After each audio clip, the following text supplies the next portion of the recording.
Boston fans, what happened at TD Garden on Saturday night?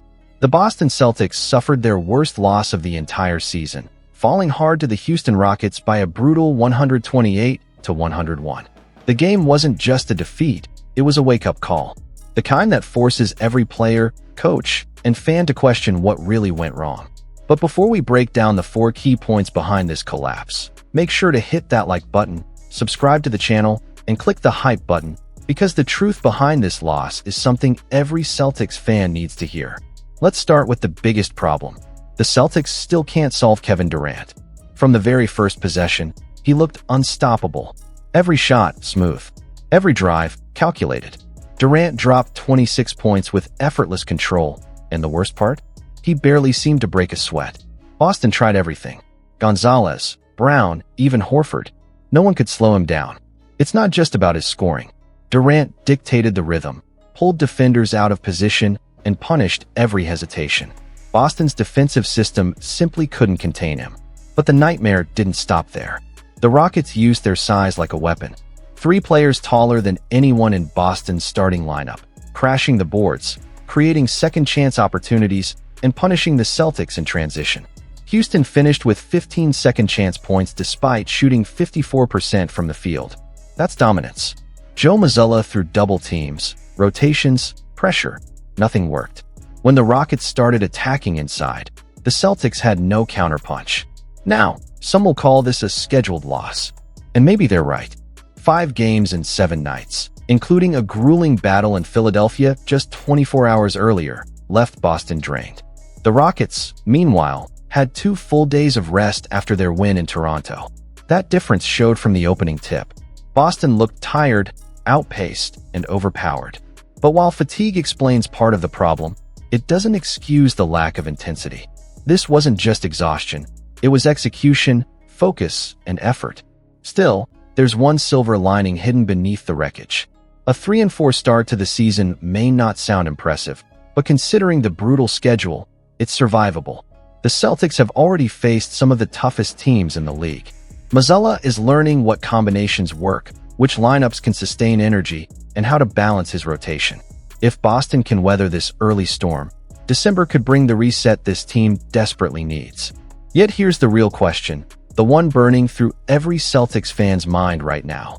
After this kind of loss, one that exposed weakness, fatigue, and lack of defensive answers, how will this team respond? Will they bounce back stronger against Utah on Monday night? Or was this the first real sign that Boston's early season identity is built on fragile ground? Because make no mistake, the Rockets didn't just win. They exposed. And what happens next will reveal if this Celtics team is truly built to contend, or if this was just the first crack in the armor. Boston, Saturday night. A game that started as a test turned into a harsh reality check. The Celtics were crushed by the Houston Rockets, 128-101, in what head coach Joe Mazzulla himself called a night to forget. But what did this loss really expose? Was it just fatigue, or something deeper about this team's current identity? Stay tuned, because Mazzulla's reaction after this game reveals far more than just frustration. Mazzulla didn't sugarcoat anything. He admitted the Celtics were outplayed, outworked, and outsmarted. "It wasn't our night," he said, keeping his composure as reporters pressed for answers. The Rockets were faster, stronger, and more physical. They shot 65% from deep and grabbed 53 rebounds compared to Boston's 36. 11 blocks for Houston, only 2 for Boston. Those numbers alone tell the story of a team that was simply overpowered on both ends of the court. But the way Mazzulla handled this moment spoke volumes. He didn't point fingers or look for excuses, even though fatigue was a factor.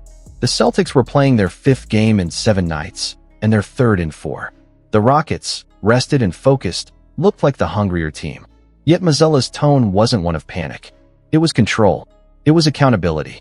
He spoke about defining moments, about how free throws, turnovers, and individual defense are connected by discipline and focus. It was a clear message to his players. If you want to play physical basketball, you have to embrace the price that comes with it. Still, one thing stood out in his remarks. When asked about being punked, a word used by Peyton Pritchard to describe the defeat, Mazzulla didn't dismiss it. He understood it. His expression said it all. He knows this kind of loss tests more than game plans. It tests pride, leadership, mental toughness. And for a young Celtics squad missing Jason Tatum and still adjusting to new rotations, that test couldn't have come at a worse time. Yet, even in defeat, Mazzulla's focus was already on the next challenge. "It's about how we respond on Monday," he said. A simple phrase, but with an edge that suggests urgency. Because the question now isn't about what happened on Saturday. It's about what comes next. How will this team respond after being humiliated on their own floor? Will they show the resilience Mazzulla preaches? Or will this loss linger and reveal cracks in the foundation of a team still trying to prove itself in the East? Boston has 24 hours to turn humiliation into motivation before facing the Utah Jazz at TD Garden. The eyes of the league will be watching.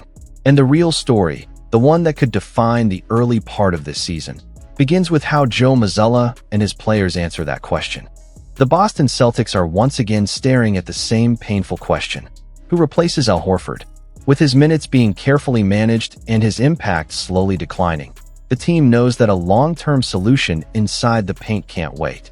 The conversation around Boston right now is not just about a veteran aging out. It's about the next phase of a championship window that could close faster than anyone expects. After a rough 1-win and 3-loss start to the season, and with Jason Tatum recovering from his Achilles injury, the Celtics are searching for answers.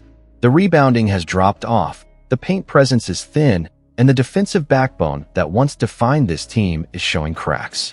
But behind the scenes, there's one name that has started to generate serious buzz: Nick Claxton. According to mock trade scenarios making waves around the league, Boston could target Claxton as Horford's successor.